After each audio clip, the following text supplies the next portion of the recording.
You've probably seen one of these, a Lego brick. But have you ever wondered how it all started and why it's called Lego? Actually, the name is much older than this plastic brick. Are you curious? Let me tell you how it all began. Many years ago, there was a skilled and hard-working carpenter named Ole Kirk Christensen. Ole was a respected carpenter with his own company, but times were hard, so he didn't have much money and had to dismiss his last worker.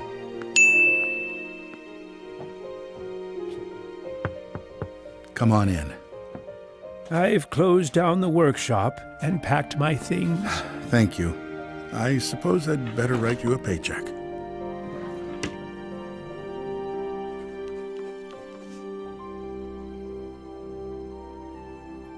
Take care.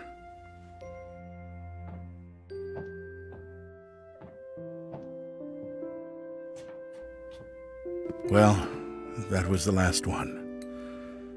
I just didn't imagine that it would come to this. I know. It's hard to understand. But at least now it can't get much worse. But it did get worse. Shortly after, Ole lost his wife. But Ole was a special person. He wasn't the type that gave up. And with the responsibility of his 4 sons, he had to think of something.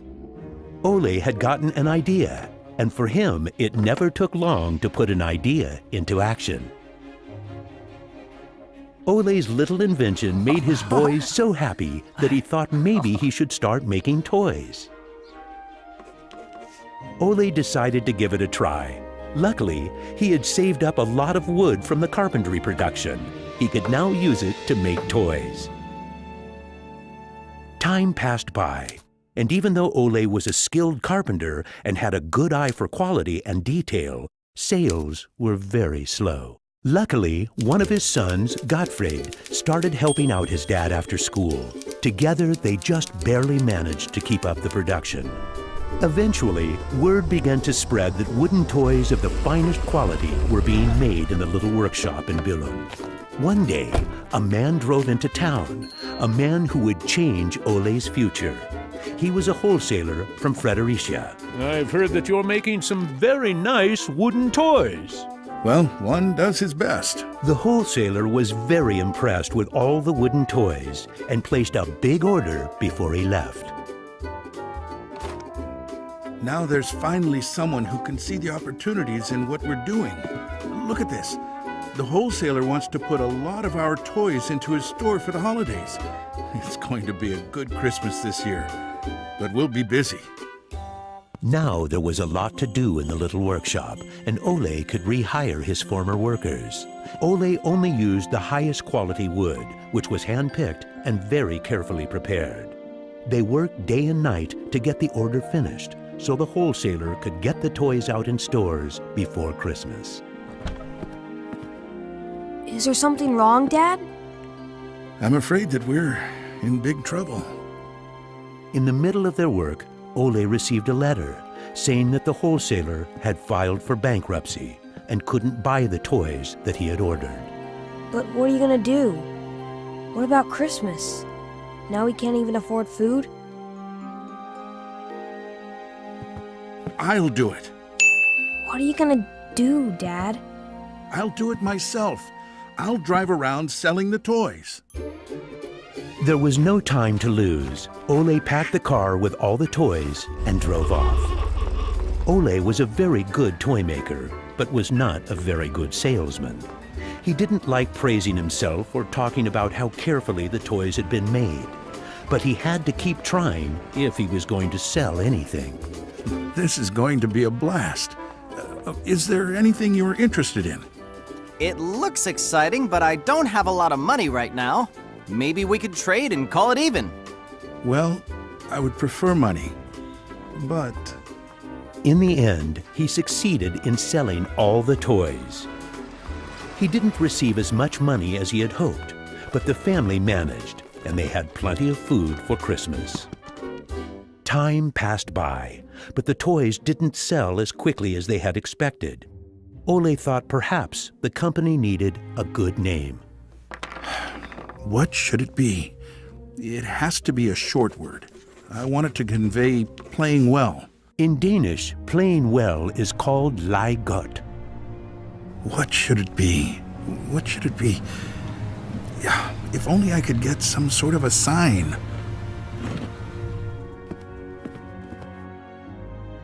Lego. As you can see, Ole himself ended up finding a very suitable name. But what he didn't know was that in Latin, the word Lego means I put together.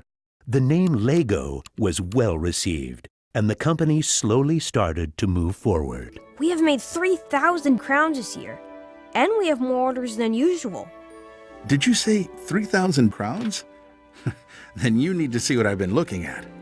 Even though Gottfried wasn't comfortable spending money on a milling machine, he could see that it was useful and that the quality of the toys improved. Could you finish the last batch and get it ready for shipping? I will. Dad, I've saved a lot of money for the company today. Really? How? I figured we could save money in the lacquer, so I only coated the ducks twice instead of 3 times. You what? Unfortunately, Gottfried's idea didn't go over well with Ole. Ole made Gottfried unpack all the ducks himself, give them the last layer of lacquer, and bring them back to the train station. Ole believed in high quality and not cheating his customers. When Gottfried returned, Ole explained that that wasn't the way to create a good brand. This little lesson opened Gottfried's eyes to the fact that every detail matters, and only the best is good enough. In the late 1930s, Lego was making a profit. Even when the Second World War broke out, they tried to make the best out of a difficult time. It seemed nothing could go wrong. But a stormy night in 1942 changed their luck.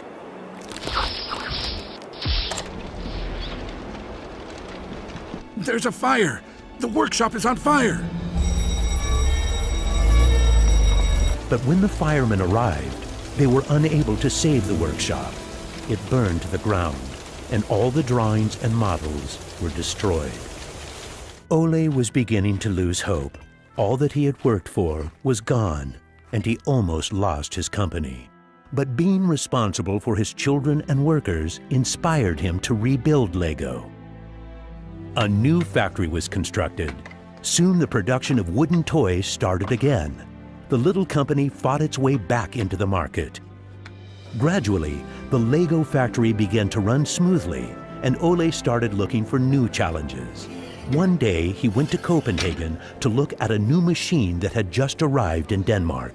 It was a plastic molding machine, and Ole was very excited about it. Should we buy it? It sure is a good bargain, and it will give us a lot of opportunities. Well, it does sound interesting, but it is a lot of money. I'll take that as a yes.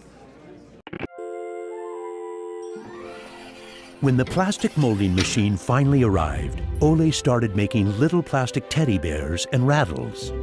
But he still had the plastic bricks that he had received at the fair. There was something about them that he couldn't stop thinking about. And even though no one else could see the potential in them, Ole decided to redesign and put them into production. But it was when Lego first launched the Gray Ferguson tractor that the plastic toys became a success. Unfortunately, the sales were dropping during the summer, and the company had too many toys in stock. This can't be right. Of course our products can be sold the whole year, not only for Christmas. Gottfried decided that he would go out and sell the toys himself. Gottfried brought his wife Edith as company and moral support. If you can't get cash, then we need butter and eggs. Well, it wasn't that bad. Gottfried was a success in his trip around the country, which helped Lego to get out of its financial crisis. They reached home just in time for Ole's birthday party. Ole turned 60, and the whole family was gathered to celebrate with him. Well, I guess it was a long trip around the country. Hey, I got an idea. Listen. What about a picture with the 3 generations? Everyone thought that was a good idea, and we were placed on the sofa with all the presents and flowers around us. On a business trip to England, Gottfried met the head of a big shopping center on his way home. They discussed the toy industry, and the conversation would be very important to the future of Lego. Damn this industry. I just think that toys are no good nowadays. What do you mean? I think they're working very well. Oh, they work fine, sure, but there's no system in anything. System? System? There isn't any system. What in the world are you doing, Gottfried? There isn't any system. The toys need an idea and a system built around it. I want to put system into play. Children have only been offered ready-made solutions. They need something different that will strengthen their imagination and creativity. So you're trying to put Lego into a system? Interesting. That same year, Lego started producing the first Lego system of play. Children could now build houses from the Lego bricks. The town plan gave play a realistic town setting, and with this, children learned about traffic safety. My sisters and I could play with the new Lego system for hours.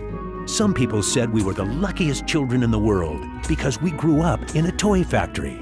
It was a huge breakthrough, and Gottfried decided to try selling it outside of Denmark. The system of play was so popular that they managed to sell it to many countries. Look what I just built! That is really nice, Kel. Even though Lego was meant for only building houses, there was still a lot of opportunities. There was just one problem. I can't lift it up. It keeps falling apart. That made Gottfried wonder. He wanted to find a way to make the Lego bricks stick together, but that was easier said than done. Gottfried noticed that the Lego bricks got a better clutch power with tubes inside. Now it was no longer just bricks, but a whole construction system with endless possibilities. This was groundbreaking for the Lego product. With a child's imagination, Lego could be anything in the world, over and over again. The imagination is the limit. Look, Dad! Now I can build everything! Unfortunately, Ole never got to see how successful the little brick actually became. Gottfried was left on his own, and he had to go through another fire at Lego that destroyed most of the wood production. Just like his father, Gottfried knew that he had to try to get the best out of any situation and never give up. Gottfried took the hard times with his head held high. As sales grew, the company also got bigger. He had to think ahead, and he decided not to resume the production of wooden toys and to only focus on the Lego system. It turned out to be a great decision. Many new models were built, and Lego got stronger in the toy industry.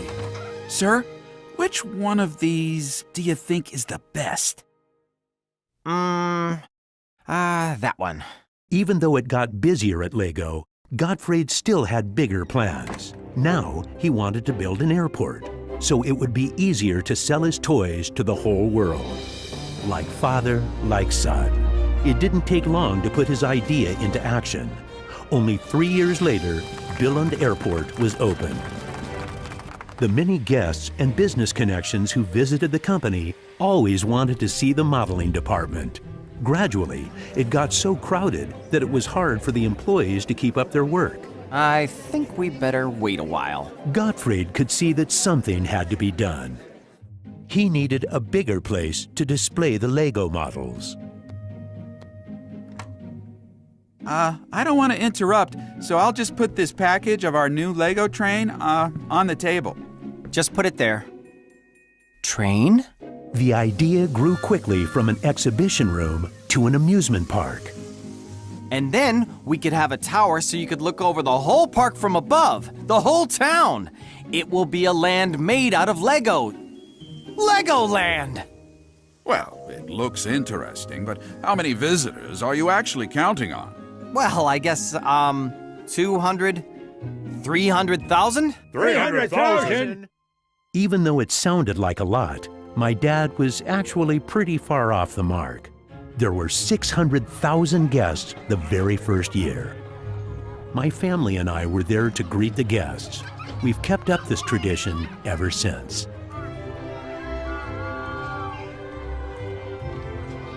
Now you know how it all began. Lego wouldn't be what it is today if it hadn't been for my grandfather's sense of quality and search for perfection. My father firmly believed in the endless possibilities of the Lego system. I seek to take the Lego idea even further, encouraging children to explore, experience, and express their own world, a world without limits. And we are still convinced that only the best is good enough, because children deserve the best.